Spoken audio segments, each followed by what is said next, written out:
I want to tell you something before we begin. I spent 34 years running into burning buildings, smoke so thick you couldn't see your hand in front of your face, heat so intense it felt like the air itself was trying to kill you. In all that time, I was never truly afraid. But the day I stood outside a second-hand furniture store on Maple Street and watched my pregnant daughter-in-law dragging a heavy dresser across a concrete floor, alone, exhausted, 7 months along, that was the day something inside me cracked wide open. My name is Michael Dawson. I'm 62 years old, retired fire chief, and I thought I knew what danger looked like. I was wrong. Because the most dangerous thing I ever faced didn't have flames or smoke.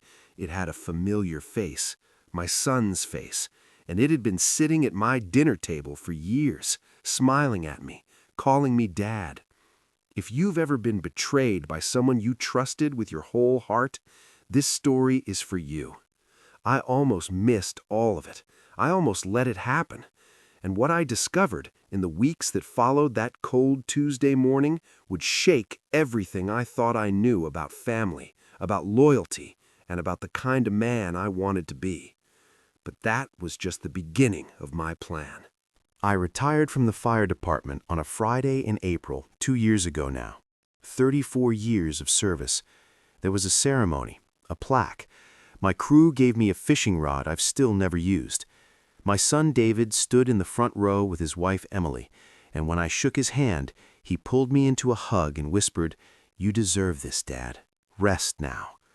I believed him. I had no reason not to. David was 40 years old, stable, employed as a project manager for a mid-sized construction firm. He and Emily had been married for 6 years.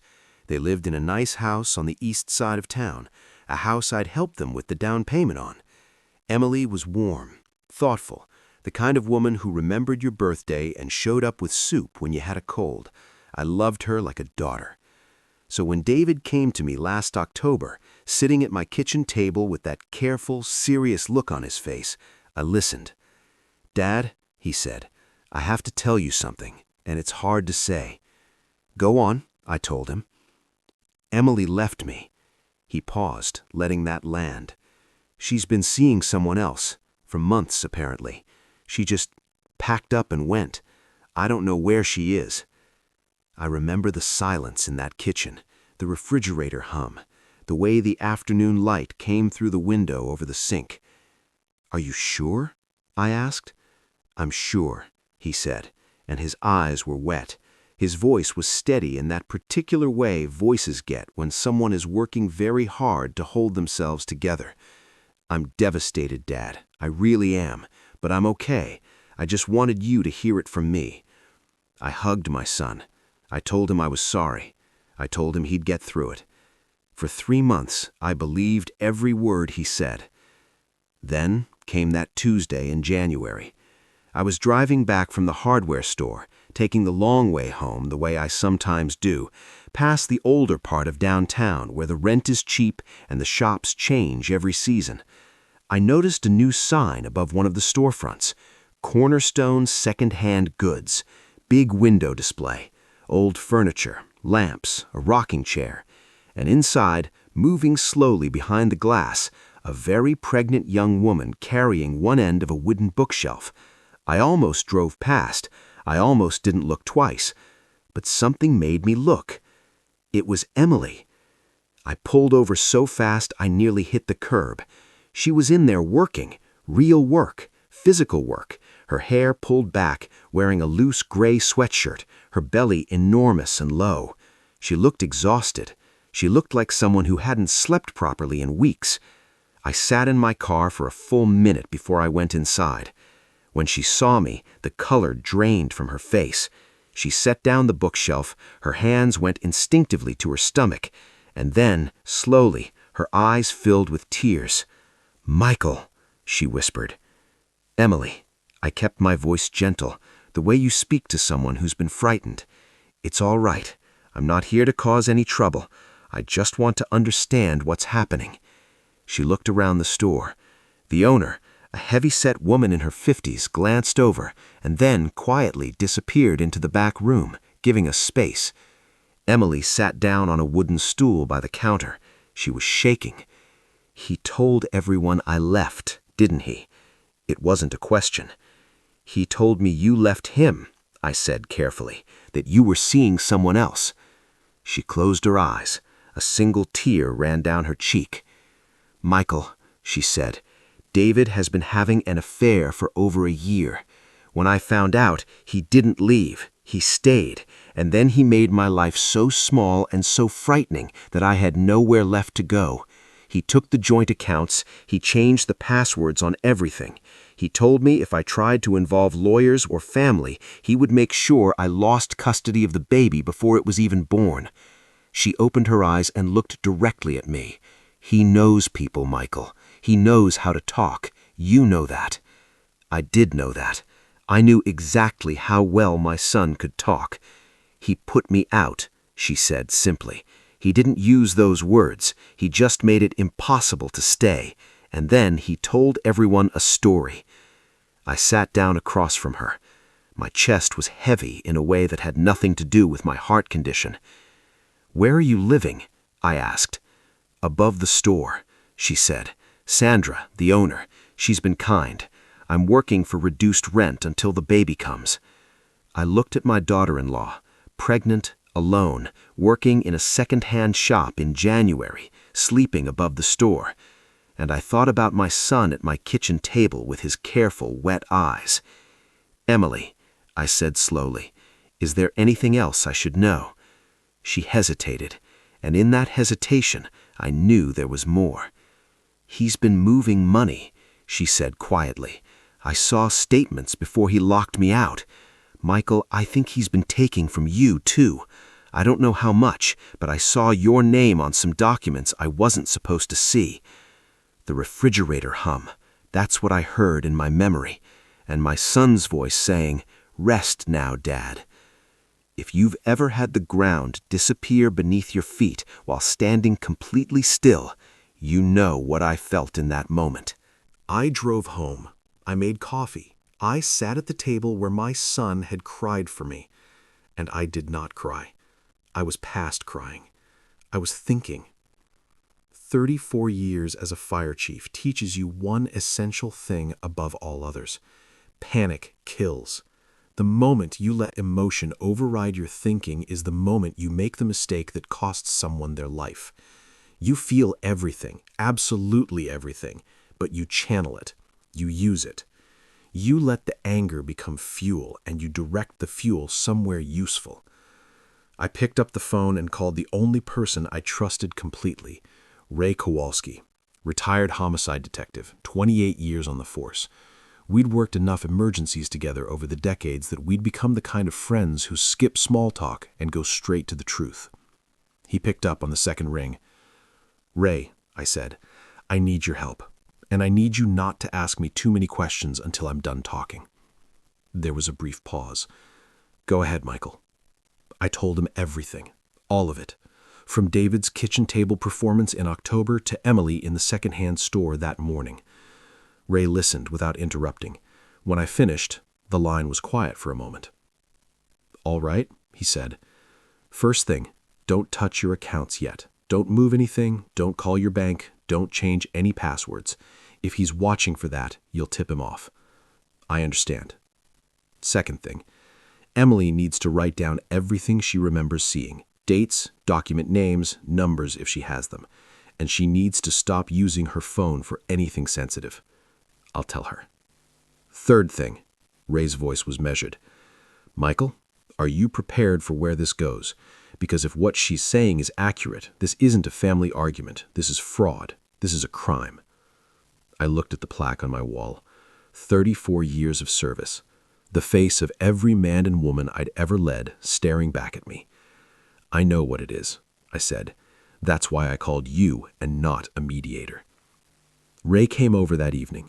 We sat at my kitchen table, the very same chairs, and we went to work. Over the next 2 weeks, Ray helped me go through every account, every investment, every financial document I could access without raising flags. What we found made my stomach turn. David had set himself up with limited power of attorney access on a secondary investment account I'd forgotten I'd even given him access to. A supplemental account I'd set up for estate planning purposes years ago when he was going through a difficult period and I'd trusted him. He'd been making small withdrawals for 18 months. Nothing that would trigger an automatic alert, always just under the threshold. Methodical, patient. And there was something else. Ray found paperwork through channels I won't fully explain that suggested David had consulted with a particular kind of attorney, one who specializes in elder guardianship proceedings, in cases where a family member seeks to have an elderly relative declared mentally incapacitated. My son had been researching how to have me declared mentally unfit. I read that document twice. Then I folded it carefully and put it on the table. He was waiting for the right moment, Ray said quietly. Probably waiting for you to have a health event or manufacturing evidence of one. I thought about the last several months, the small moments that had seemed odd. David stopping by unannounced, watching me, asking me the same question twice in a conversation, then raising his eyebrows when I answered differently the second time, suggesting I see a doctor for what he called memory concerns. He was building a case, quietly, patiently building a case. "How long have you known your son?" Ray asked me. "His whole life," I said. "And you still didn't see it?" "No," I said. "I didn't." Ray was quiet for a moment. "That's not a failure, Michael. That's love. It blinds you, but it doesn't have to stay blind." I looked out the window at the dark street. Somewhere across town, Emily was sleeping above a secondhand store, carrying my grandchild.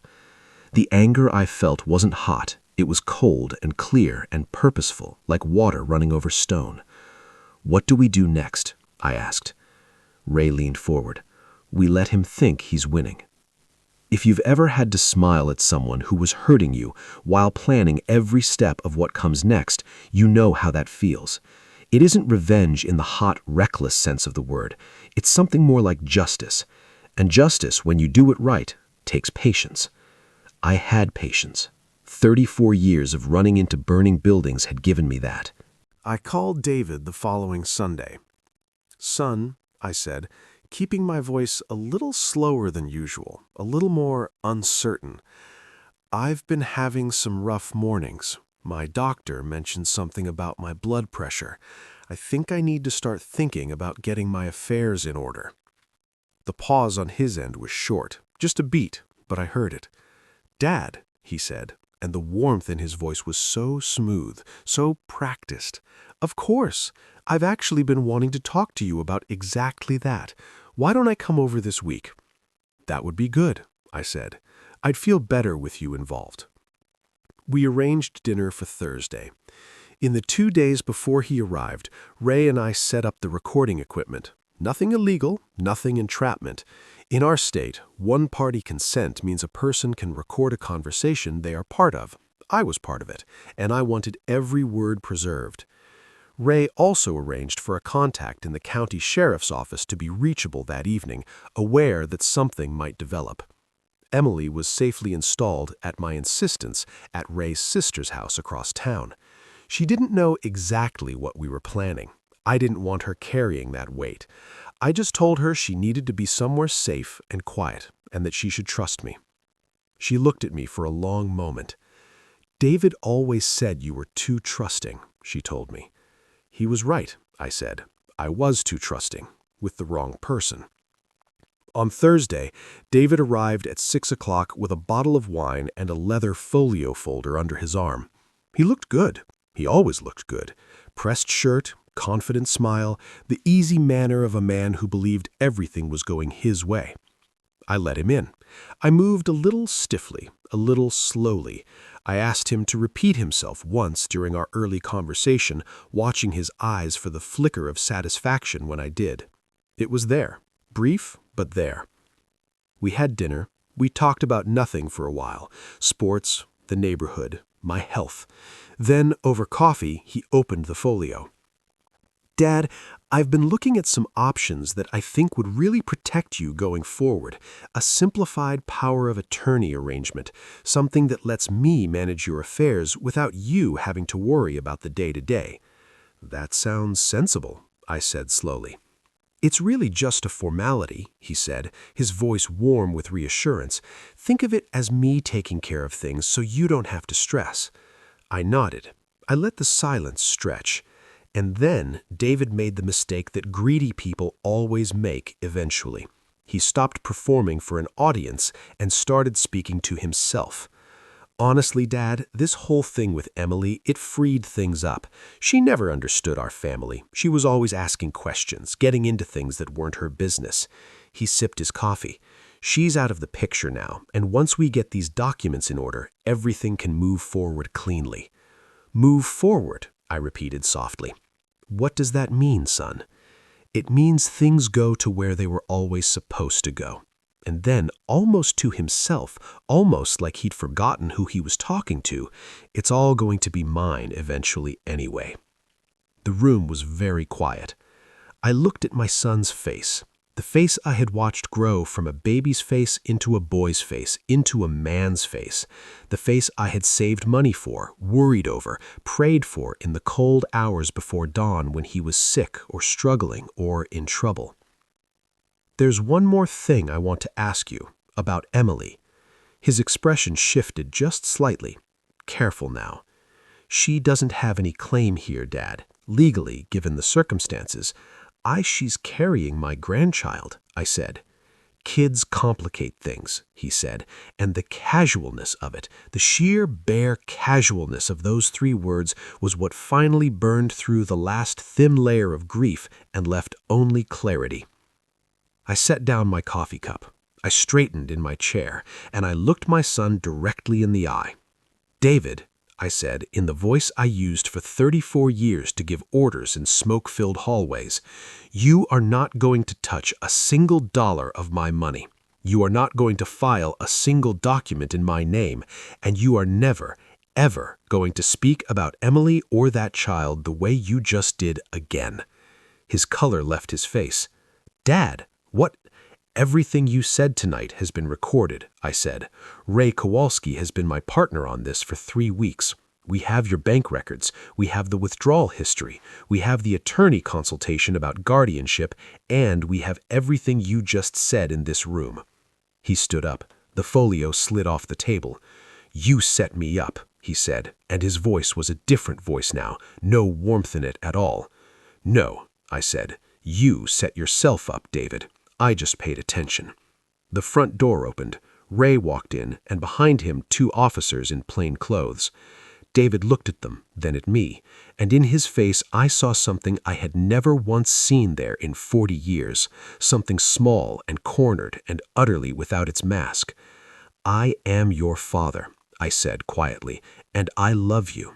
I will always love you, but you committed crimes against your wife, against your unborn child, and against me, and I will not pretend otherwise to protect you from the consequences. They arrested him on preliminary charges of financial fraud and elder financial exploitation. The district attorney's office, Ray told me later, was very interested in the documentation we'd compiled. As they walked him out of my house, David didn't say anything more to me. He just looked back once. I held his gaze, and then the door closed. The days that followed were very quiet. I won't pretend there was no grief. There was. There was grief every morning when I made coffee for one in that kitchen. There was grief when I passed the photograph on the hallway wall, the one of David at age 9 on a camping trip, holding up a fish he'd caught, grinning like the world was perfect. I didn't take that photograph down. I don't think I ever will. But grief and regret are 2 different things. I grieved because I had loved my son completely, and completely loving someone who turns out to be capable of what David did is a particular kind of loss that doesn't have a simple name. But I did not regret what I had done, not for a single moment. Because 3 weeks after that evening, Emily called me from the hospital. "Michael," she said, and she was laughing and crying at the same time, "he's here. He's perfect. He's here." I drove to that hospital so fast I'm not entirely sure I stopped at every light. I walked into the room, and there was Emily, pale and radiant and exhausted, holding a small wrapped bundle. She looked up at me, and her face did something I can't fully describe. It was relief, and it was gratitude, and it was something deeper than both of those. The look of someone who has been alone for too long and suddenly isn't. She placed the baby in my arms. He was so small, so impossibly small, warm as a coal through the thin hospital blanket, with a red, crumpled, furious little face and a dark fuzz of hair and tiny clenched fists. I had held my son like this 40 years ago in a different hospital room. I did not think about that. I thought about this, only this. "What's his name?" I asked softly. "James," she said. "James Michael." I looked down at James Michael, who was looking, as newborns do, at some private middle distance that only they can see. "Hello, James," I said. "I'm your grandfather, and I want you to know something right now on your very first day. Nobody is ever going to use you. Nobody is ever going to frighten you or take from you what's yours, not while I'm standing." He yawned enormously, his whole small body shuddering with it, utterly indifferent to my promises. I laughed, my first real laugh in weeks. If you've ever held a newborn and felt that particular gravity, that sense that the entire complicated, painful world has just reorganized itself around a new small center, you know exactly what I mean. In the months that followed, Emily and James moved into the in-law suite at the back of my house. We hadn't planned it that way. It developed naturally, gradually, one practical arrangement at a time until it was simply how things were. She was good company. James was wonderful company, of the loud and demanding and completely absorbing kind. I worked with an attorney to have the secondary investment account fully restored through restitution proceedings. David's case moved through the legal system with the slow, grinding certainty that legal cases do. He entered a plea arrangement. He would not be in prison forever. He would face consequences, real ones, and he would eventually return to a life of some kind. What he would do with that life, I had no control over. I told my attorney to ensure that any future contact with Emily or James would only occur under Emily's explicit consent and through proper legal channels. That was the line I drew. I also visited the eldest attorney in town, a woman named Carol Brightman who had managed my parents' estate, and set up a proper trust. Emily and James were named as primary beneficiaries. The structure of it was designed to protect James's future regardless of what happened to any of us in between. I thought about what I was leaving behind. I had spent my whole career believing that a person's legacy was built from doing the work, showing up, running in when others ran out. The plaque on the wall, the firm handshakes, the reputation in the community. But sitting in Carol Brightman's office, signing those documents, I understood something different. A legacy isn't what you accumulate, it's what you protect. It's not the account balance, it's the child in the next room. That's real. That's what endures. Spring came, then summer. James discovered his hands, then his feet. Then, with enormous personal satisfaction, the ability to throw things from his high chair and watch adults pick them up. He was a cheerful, curious, demanding little person, and he made the house feel inhabited in a way it hadn't since my wife Helen had passed 7 years prior. I started a mentorship program. It began simply. The local community center had a standing invitation for retired professionals to come in and speak to young adults, kids 18 to 25 who were navigating first jobs, first independence, the wide, uncharted space between childhood and figuring out who you are. I'd turned down the invitation twice in the past 2 years. After everything that happened, I called them back. I went in on a Wednesday afternoon, expecting to give a 30-minute talk about work ethic and professional integrity. I ended up staying 4 hours. The questions those young people asked were hungry and specific and real.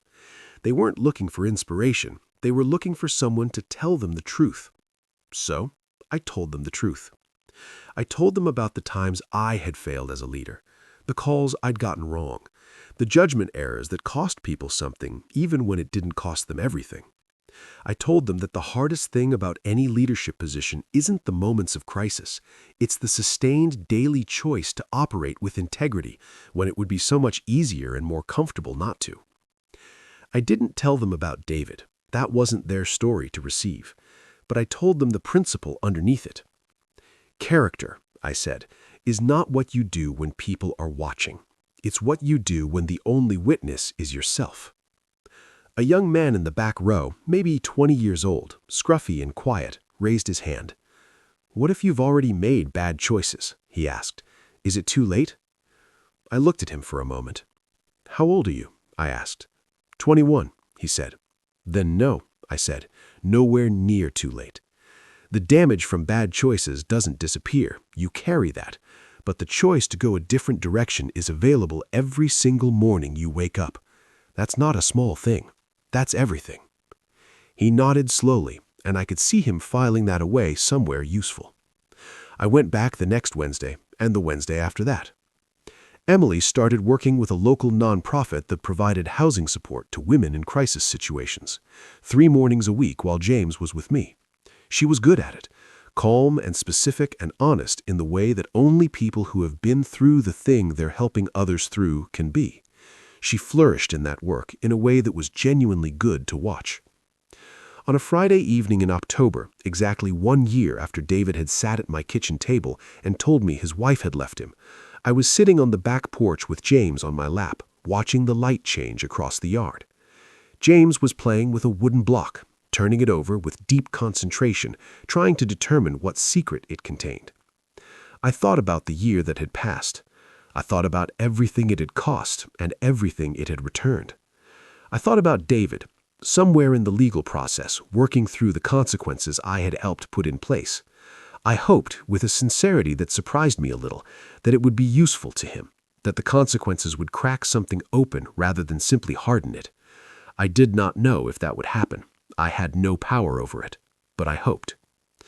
"You know," I said to James, who was still fully occupied with the block, "your grandfather has not always been a smart man, but he has tried, most of the time, to be a good one. That's all I can tell you." James looked up at me then, directly at me with those wide, clear eyes, and then he held out the block, offering it to me, or showing it to me. I wasn't entirely sure which. I took it from him with both hands. "Thank you," I said. He grinned, toothless and radiant, utterly pleased with himself. If you've ever been given something small and simple at exactly the right moment and felt it land like the most important thing in the world, you know what I'm describing. A lot of people have asked me, in the years since everything came out, how I managed to do what I did, how I stayed calm, how I held it together. The honest answer is that I didn't, entirely. There were nights I sat in that kitchen in the dark, not turning on the light, just sitting with the weight of all of it. The grief of a parent who has discovered that the child they raised is capable of something they can't defend. The grief doesn't leave. You just learn to carry it alongside everything else, alongside the morning coffee and the baby's laugh and the smell of spring through the back window. What I learned from all of this isn't something I could have predicted. I learned that love without honesty is just a feeling. It doesn't protect anyone. I loved David for 40 years without seeing him clearly, and that love, however genuine, enabled something it should have interrupted. Love has to be paired with perception, with the willingness to look at what's actually there. I learned that family is not a guarantee, it's a practice. It's shown up in, daily, through small and large choices. Emily never shared my blood. James shares half of David's blood, and therefore half of mine. Blood is biology. Family is the shape you make with your choices over time. I learned that justice, when you pursue it quietly and carefully and within the law, is genuinely possible. It doesn't look like the movies. There's no single dramatic moment where everything is resolved. It's paperwork and phone calls and patient documentation and the slow, grinding certainty of a system that, imperfect as it is, does sometimes function as intended. Ray Kowalski was a large part of that. I owe that man more than I can say. And I learned something about forgiveness that I want to share, because I think it gets misunderstood. Forgiveness is not the same as reconciliation. It is not the same as pretending something didn't happen. It is not handing someone a pass and allowing them back into proximity with you as though the wound were nothing. That is not forgiveness. That is avoidance with a kind face. Forgiveness is the private work of releasing the poisonous weight of resentment from your own chest. It is choosing not to carry the anger as the central organizing fact of your remaining years. It does not require the other person's presence. It does not require their apology, though an apology, if it ever comes, may be part of what helps you get there. I have not reconciled with David. I do not know if I ever will, or if that would even be right. That is a question for a future I can't see yet. But I have forgiven him, in the quiet, private way, for my own sake. Because I am 62 years old, and I have a grandchild, and I have a young woman I consider a daughter, and I have Wednesday afternoons with young people who need someone to tell them the truth, and I refuse to let what David did take up more space in my remaining years than it deserves. He made his choices. I made mine. And every morning I wake up in this house, hear James beginning to make his presence known from down the hallway, smell the coffee Emily starts before I'm even out of bed. Every single one of those mornings is evidence that the right choices hold. They hold. That is the only legacy I want to leave. For the first time, I felt free. And now I want to ask you something, because I think you've earned this question by listening all the way to the end. What would you have done?